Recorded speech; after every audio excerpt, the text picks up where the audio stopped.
What up, my gorgeous familia? You are listening to Drop It Like It's Doc podcast. I'm your host, your gracious host, Dr. De Luna.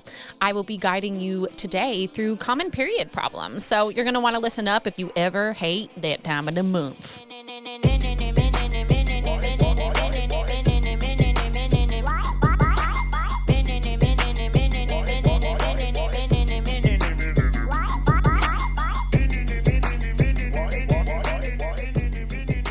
All right, my sweet chickagunias.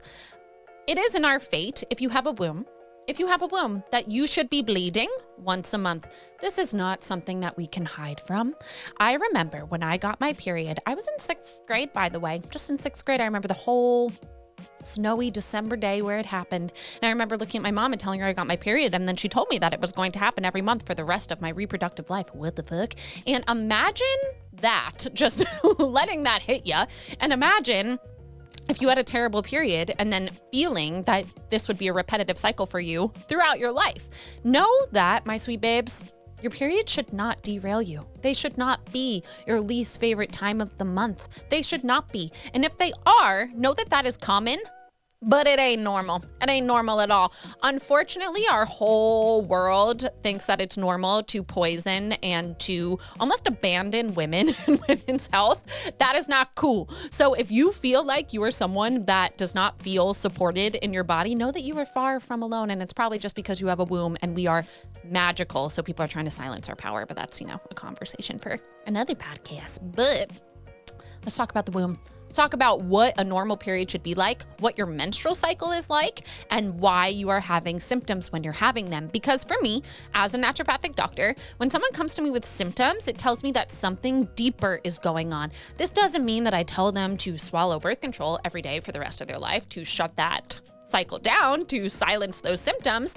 It makes me want to go a little bit deeper and to find out exactly what's going on in the body. So whatever symptom that you have related to your period, instead of looking at it like doom, looking at it like a curse, look at it as a gift, because it is a little whisper from your body that something else is going on deeper below the surface.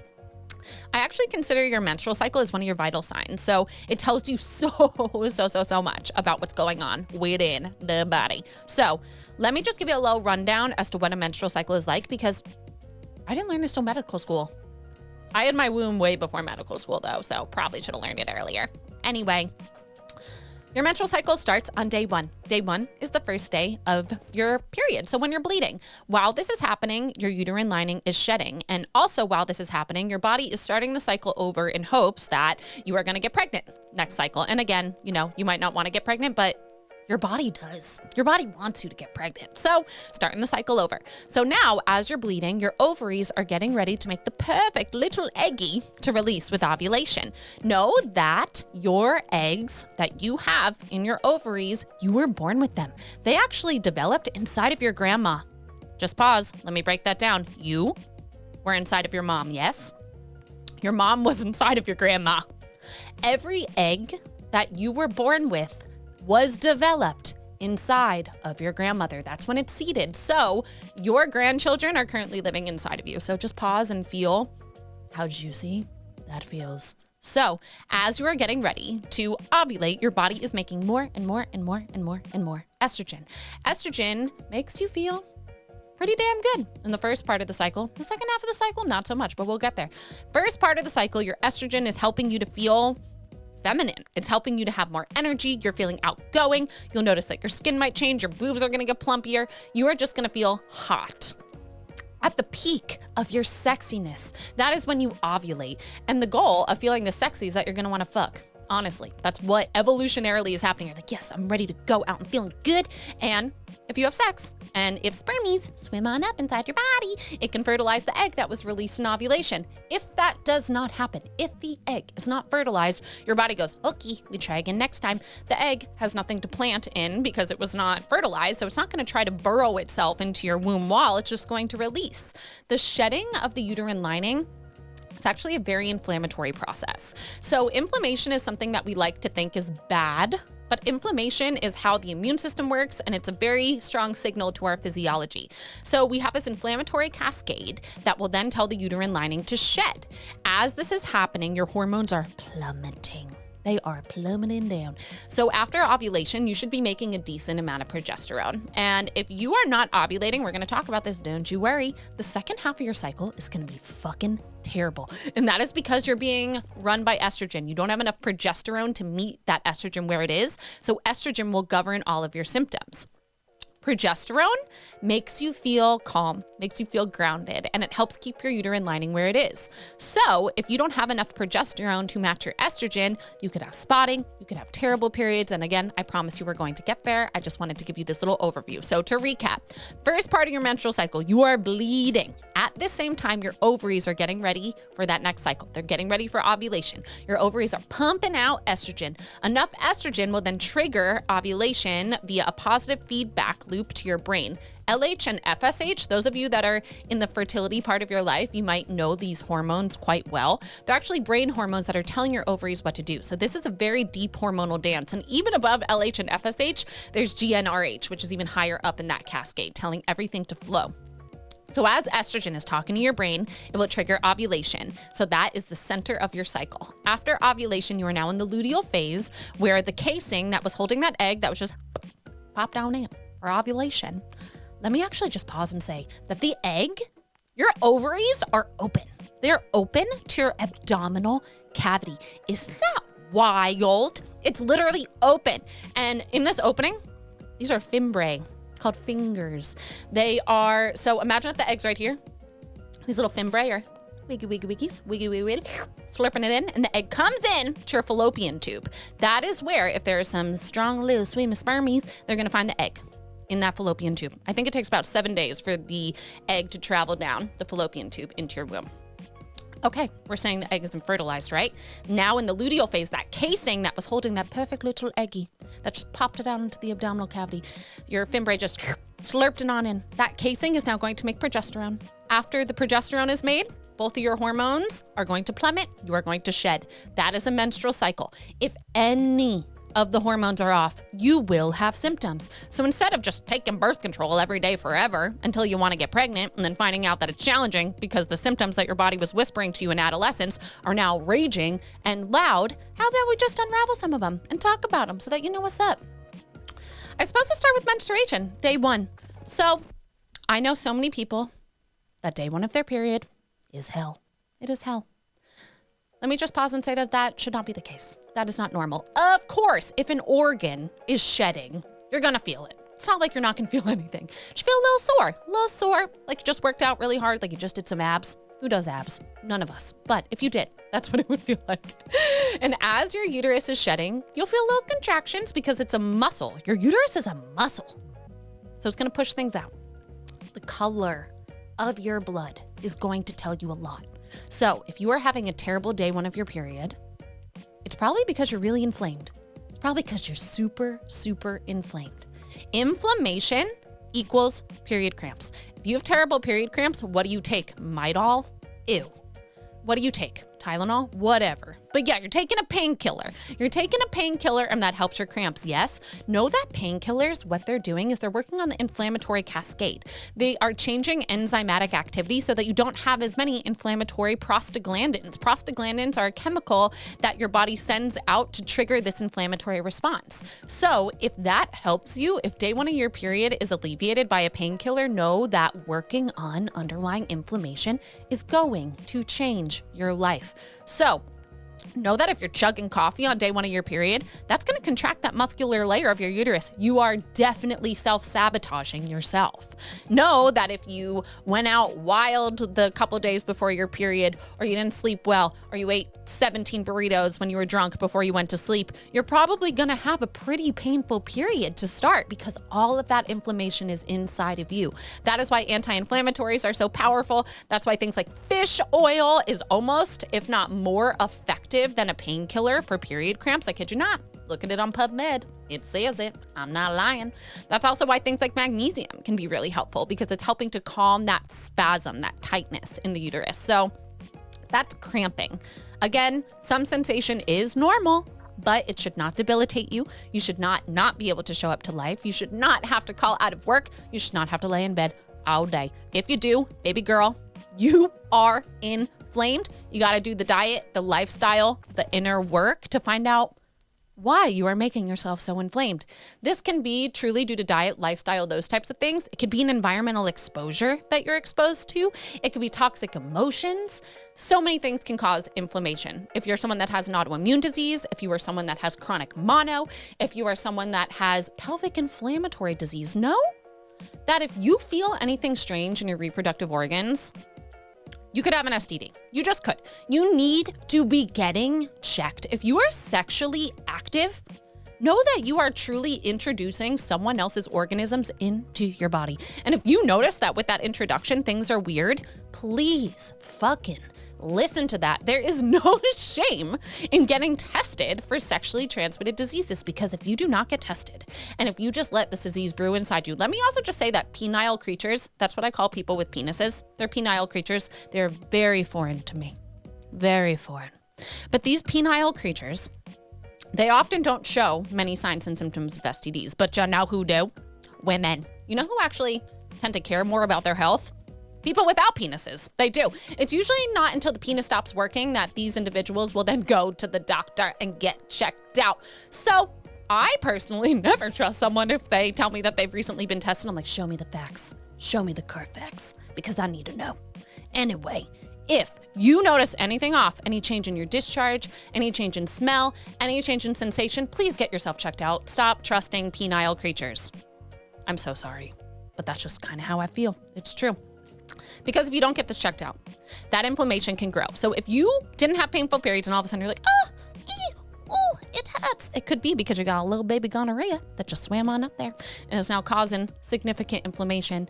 This can lead to something called pelvic inflammatory disease, in which these organisms can just reproduce. They can cause significant inflammation to any of your reproductive organs, and they cause significant scarring. So in my practice, I actually see that this can be a sign of structural infertility, in that if you have enough scar tissue in something like a fallopian tube, that egg that was just slurped back from your abdominal cavity can't find its way to the womb. It just cannot. So please, I hope I convinced you to get checked for STDs. For my future children, when they get to the age in which they're even thinking about touching someone else, I'm going to give them a slideshow of STDs. I kid you not. Good luck to my future children. I am going to show you every stage of a disease so that it is so deeply scarred into your subconscious that you have no choice but to be safe. So we're just on day one of your periods, honey buddies. So something else that can happen, as I mentioned, is the color. Blood should look like blood. It should look like blood. What does blood look like? It's red. Blood is red. Ask a 2-year-old what blood looks like. They'll be like, red, mommy. Yeah, if they don't say that, there's something up. If your blood is purple, brown, black, something's going on. Just straight up, something's going on. If the blood is super dark, that's usually a sign of stagnant blood. So that's old blood that is just sitting in the uterus. Maybe you have irregular menstrual cycles. Maybe you didn't shed fully the first round, whatever it is. If your blood is black, know that you can have something structurally blocking the flow out. Know that things can definitely get stuck inside of your vagina. How many horror stories do I know of women that have like 17 tampons up in them because they forget and one just gets lodged up there? I wish I didn't have this many stories. I wish I didn't, but I do. If you're having black blood come out of your beautiful body, stick your finger up there. See if there's something stuck. There really could be. If not, it could be something else, structural, scar tissue, anything that is limiting the outflow of blood can cause that to happen. If your blood is lighter in color, so if it's pink, this is usually a sign that you are low in estrogen. And let me reverse all the way back to what we just started talking about.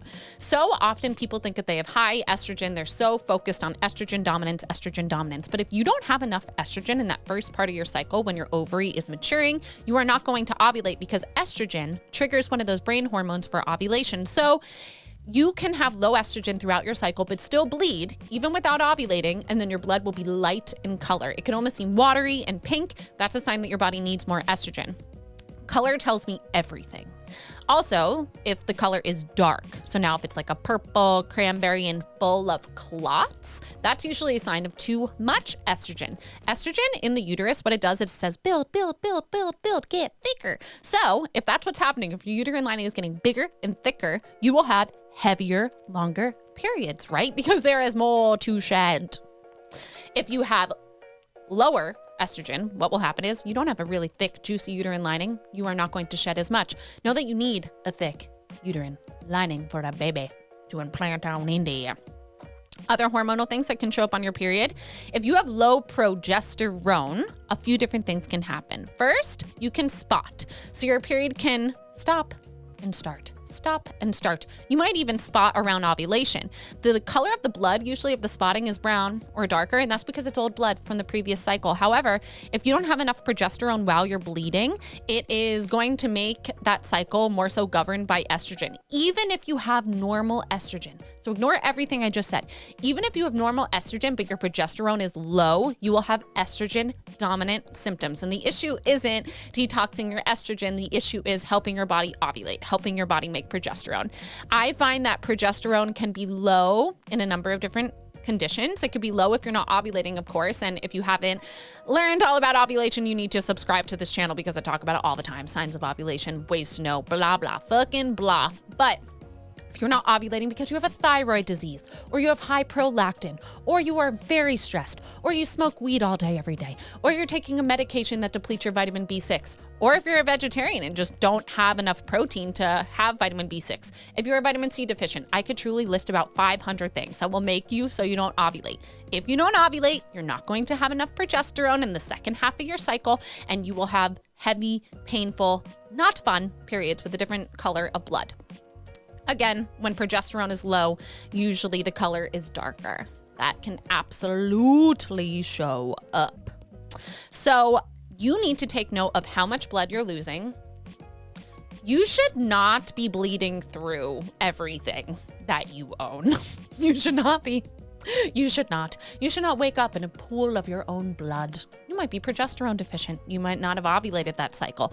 And know, sweet baby angies, that you can ovulate some cycles and not ovulate others. So say that you travel to Asia. Now you're in a completely different time zone. Your body might be like, where am I? I'm not going to ovulate. I don't feel safe. And that's okay. And that period is going to feel very different than an ovulatory cycle. What if you're just not cycling at all? You're like, my problem is that I don't bleed. The problem could be that you are overworking and undereating. Let's just take a moment to acknowledge that you might be starving yourself. If you are starving yourself, for instance, if you wake up in the morning, have you seen my anxious potato video? Are you an anxious potato? Do you wake up in the morning, chug coffee, don't eat at all, and then go to like a high intensity interval workout class? Yeah, your body's gonna be like, ooh, this is masculine. Let's make testosterone. Let's not ovulate. Yeah, you're probably not gonna bleed every 30 days, every 28 to 34 days, whatever it ends up being, because your body doesn't think it needs to. If you are asking your body to show up in a masculine, dominant, go-getter way, and if you're not listening to these ebbs and flows of your energy, you can absolutely not ovulate, and then you won't have a cycle that month.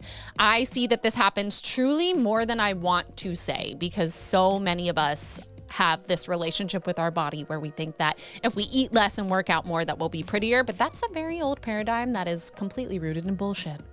So we're not gonna do that. We're gonna eat. We're gonna rest. If you are not getting your period, please just try to do that first. Eat a lot and rest more. Say no to things that you don't wanna do. See if you get your period. So that can make your cycles longer if you're not ovulating, or if you're stressed. Your body will kind of try to ovulate a couple times, and you might even notice this. You might notice that your cervical mucus dramatically changes, or you might have that ovulatory mucus a couple times that month. What ovulatory mucus looks like, for my listeners that are not aware, is it's sticky and it's stringy. So you can hold it between your fingers, and if you stretch your fingers out, it will look like there's a big piece of mucus, a big piece of egg, and that is fertile mucus. If you notice that that's happening a couple times throughout the month or between cycles, it could be that your body's trying to ovulate a couple times and it couldn't. It could have been a hormone imbalance, could have been stress, could have been nutrition, anything that I just mentioned, right? So that's for long cycles. This can also show up with different thyroid conditions. It could show up with different autoimmune conditions, different hormonal conditions from your brain. So if this is something that has been going on for you since you started cycling, that is very different than if this has been going on for you later in life because something happened. So even that little bit of information is super important for you to factor in. What if you have shorter cycles? What if you're like, I bleed every 2 weeks, or I bleed every week, or I bleed every 3 weeks, whatever it is? What that can mean is that you're not ovulating. Because if you are not ovulating, progesterone, which again, it keeps the uterine lining in place, it is meant to hold things. It's meant to hold a baby. If there's a baby in there, it's meant to hold the womb in place if you're cycling. And if you don't have enough of that, what will happen is that the lining will just shed at random. It will shed. And you'll be like, what the fuck? I'm bleeding again. Why? It's a hormonal thing, baby. It definitely is. But this can be due to something going on in the brain. Absolutely. So not trying to scare ya, but pituitary tumors are kind of common. So if you get like really bad frontal headaches, and if your breasts are starting to lactate and you don't have a baby, and now your periods are irregular, guess what? You need to go to the doctor. You need to figure that out. If your body is giving you such a dramatic signal like that, why the fuck are you not listening to it? I can't even tell you how many people, when I sit down across the table from them, will tell me something that is quite severe or quite just jarring, and they're almost numb to it because they're just used to it. If you tell someone a story about you, and if they do this, that's a sign it's not normal, okay? And you want to get it checked out, okay? So that's if you have short cycles. So many different things can show up during this time as well. What if your breasts hurt so bad that you can't even go for a jog and you just need to hold them like little babies? This is usually a sign of a couple things. It could be a sign that you have some lymphatic stagnation because your lymphatic system is actually working behind the scenes to drain toxins from your body. And your boobs are kind of just two gigantic lymph nodes. They are. All of your lymph drains into the right side of your heart. So if your breasts are super, super, super swollen and tender, if they change dramatically in size, that is absolutely due to hormones, but it could also be due to toxic exposures. A lot of the times this is due to high estrogen, and it usually shows up after ovulation in the premenstrual phase, right? Because that's where progesterone, if it doesn't mean estrogen, estrogen's going to tell things to grow. Estrogen doesn't just tell your uterine lining to grow, it also tells your boobies to grow, which is why at ovulation you're like, juicy, yum, Love ovulation. Gotta love it. If you're not ovulating, trust me, you want to be ovulating. It feels really nice. Back pain. What if you get back pain during your period? This is normal. I don't know if you ever thought about this, but there's a lot in here, like a lot. They're just like smooshed on top of each other. And your spine, your sacrum, has a lot of nerves that come out of it, similar nerves that are traveling to your uterus. On top of that is your bowels, and on top of that is your uterus, and then your bladder. So you can feel all of those layers. And if you have low back pain, it could be just from that inflammatory process. It could be something structural. Your uterus is floating in space. It really is. It's just hovering in space by these little ligaments. But I work in a way with my patients with hands-on support in something called craniosacral, and I find that these ligaments can be tight all the time. So if you are tight in a ligament that is pushing your uterus to your low back, you can have a lot of tension there. You might feel tension in your ovaries. You could feel tension even into your booty hole. That is normal. It is normal because of how everything is stacked. But know that working with a pelvic floor therapist could be a game changer for you. Your uterus can be flipped forward or flipped backwards. Mine's backwards a little bit. It's called a retroverted uterus. So if you ever gone to pap smear and they're looking and they're like, I can't find your cervix. What do you mean? It's in there. It's attached to the uterus. If they have ever said that to you, it's probably because your uterus is tilted one way or another, forwards or backwards. So the cervix can be hiding in a different spot. And think about that. What if your cervix was tilted so far forward that it was pressing against your abdominal wall? That would make it hard to get the blood out, right? Think about how painful that would be for period cramps. Think about how dark that blood could potentially be if it wasn't able to pass as easily. So these are things that I want you to think of. Something that I also see a lot of in my practice is clotting. Clotting is a marker of inflammation. So you might notice that some cycles are pain-free, easy. You don't even know she's coming. You're just chilling and you're like, ooh, did I just pee? No, that's your period. So that can absolutely be normal. And then other cycles where you feel doom, internal pain, deep contractions. And on that cycle, if you have darker, heavier, more clotty blood, that is a direct reflection of inflammation. So a lot of things that you can do there to support it. But of course, you need to find out why you're inflamed. Is it the hormonal imbalance? Is it a toxic exposure? Is it something that you are doing? on a daily basis to be inflamed, because we got to take responsibility. If we want to heal, we have to acknowledge the way that we are contributing to our own suffering. And that doesn't mean take a pill to take away the suffering. It means doing the fucking work to notice your role. But that's just my opinion on that. So you will notice that the clots can get bigger and smaller. They are a direct reflection, like I said, of inflammation, and right back to that prostaglandin inflammatory cascade. Because as this inflammatory cascade is on, it is breaking down the uterine lining and it's helping it to shed. But if that shedding happens really quickly, which would happen from more inflammation, more input equals more output, the blood will shed faster and you will have more clots. So again, I'm just trying to convince you to actually take care of your body. It really works. It works. And I do work with some people that have pain-free, perfect periods, and that's not their issue. But I would say more often than not, it's a common issue. It is. What other things can come up on your period, you ask? What if you just poop-a-teeny all the time? You can't stop poop-a-teenying. That means pooping. Let's say it's probably not like a sausagio, which we want the sausagios, remember? Again, I don't know why you're not subscribed to this channel. It's fucking great. But on the gut health episode, and we also did a perfect poop recipe episode, we talked about what the perfect poop should be. And it is a sausagio. And around your period, you're probably not making sausagios. However, some people around their period get super constipated. That is progesterone. That is progesterone. Take some magnesium, poop it out, you'll be fine. Most people, though, around their period will say that they have diarrhea. That is because prostaglandins make things flow out of you, including your poo-poos. So have you ever eaten something that you know your body hates and it flushes your gut and you have really urgent loose bowel movements? That is that inflammation process happening. And the same thing can happen around the time of your period, just based on how many inflammatory mediators that you have. So while that is very common, it can be normal, but of course it's uncomfortable, right? And again, the root of that is inflammation. Outside of your hormones that are in your reproductive system, you also have adrenal hormones, you have thyroid hormones, you have an abundance of hormones that are truly swimming around your blood, kissing your cells and telling them what to do.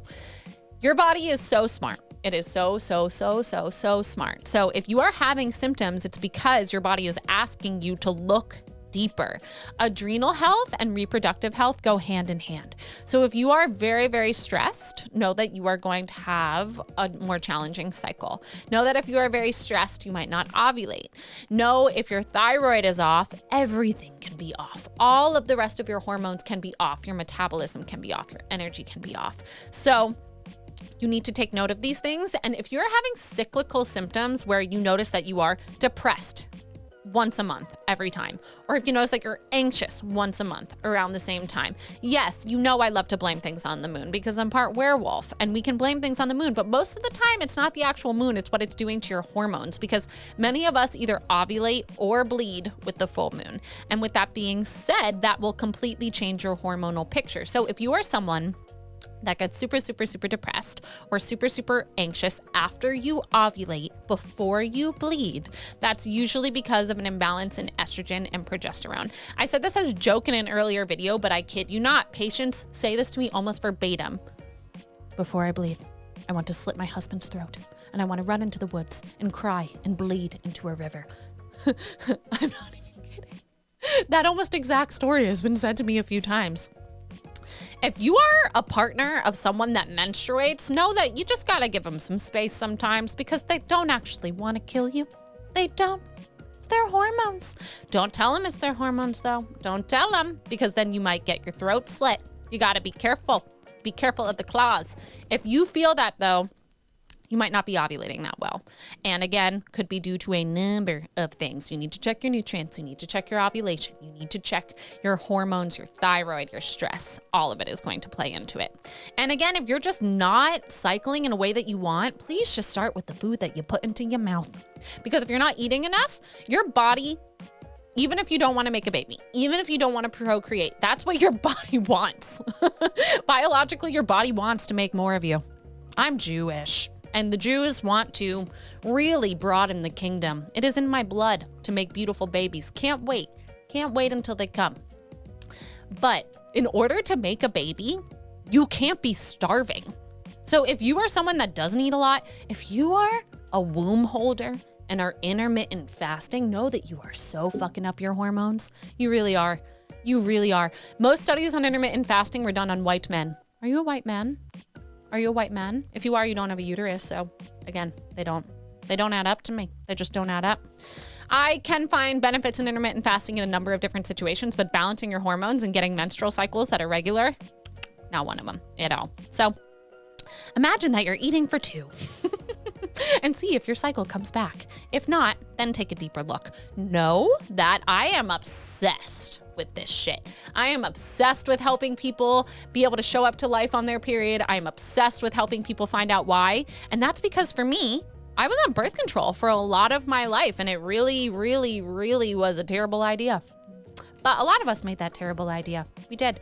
And now we get to learn, because when you're on birth control, it truly shuts down the communication between your brain and your ovaries. So you're not going through this cycling. You're not having these different hormonal fluctuations. So yes, the symptoms might go away. So let's say that you have acne. You have really bad acne, and your doctor's like, let's put you on poison number 1, Accutane. It's going to destroy your liver for the rest of your life. And you're like, I'm not going to do that because I want to have sex. So what about just like birth control?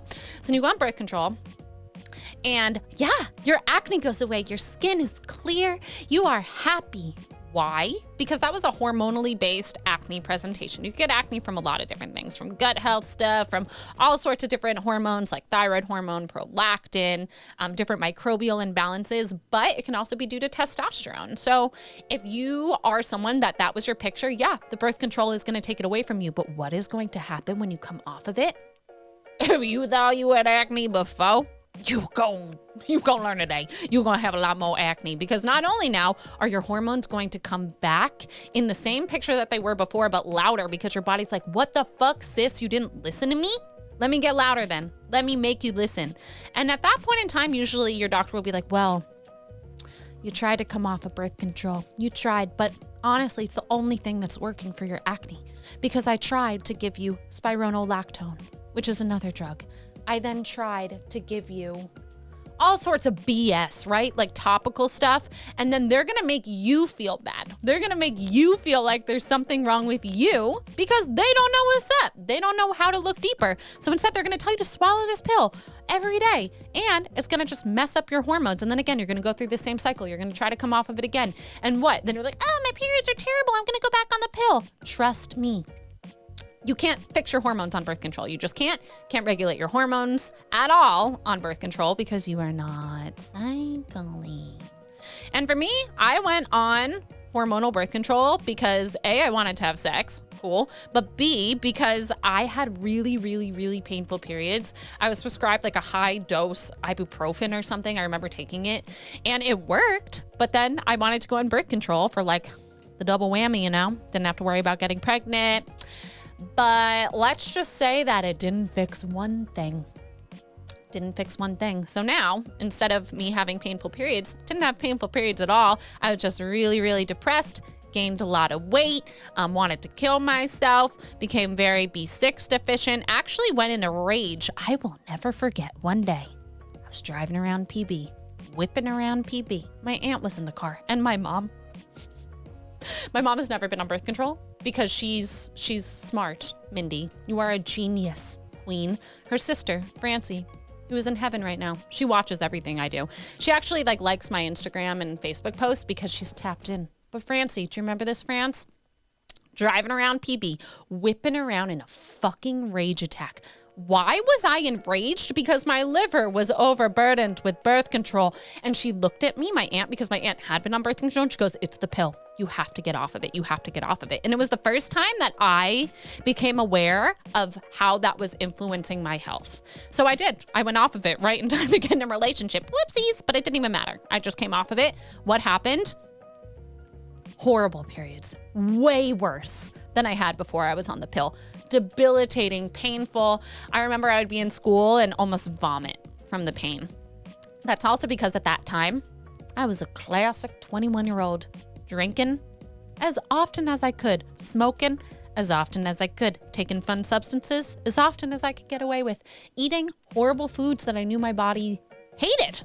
but I wanted to eat them because my friends were eating them. And apparently I liked feeling sick all the time. So all of those things caused significant inflammation. So my periods were terrible. And I remember being like, should I go back on the pill? It would help this, it would help that. But that was around the time that my consciousness was exploding. It was around the time that I started getting in tune with my body and realizing that that is not what I needed to do. So if that is your picture, if you could fill in the blank with anything, with acne, with painful periods, with heavy periods, with cysts, anything, know that birth control is not going to fix it. It's not going to. When you come off, it's going to be way, way, way, way, way, way, way, way, way louder.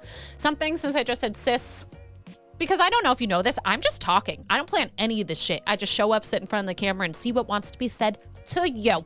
And what wants to be said right now is that you can get ovarian cysts. Ovarian cysts can be normal because it's your body's way of trying to release an egg. And sometimes a couple eggs are, trying to speed up to win the race. So if you are having pain around ovulation that is one-sided, yes, it's my favorite medical word, my listener, Mittelschmerz. If you are having a very painful Mittelschmerz, know that you might have a cyst. Know that if you've ever been told that you have PCOS, that is just a blood sugar imbalance. Please don't wear a PCOS badge for the rest of your life. Instead, just try to balance your blood sugar and work on your metabolism. And guess what? Your ovaries, those cysts are just gonna disappear.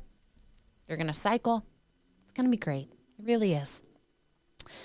If you have anything in your body that is growing, like endometriosis, uterine fibroids, that could be because you have too much estrogen telling things to grow. If you don't have enough progesterone, you're going to bleed more. If you have too much testosterone, you're going to grow a beard. If you have too much prolactin, you're going to breastfeed a child that doesn't exist. Fun fact, was not preparing to share this. I would have dreams all the time that I was breastfeeding dogs. Hopefully this goes viral just for that fun fact that I had dreams of breastfeeding dogs.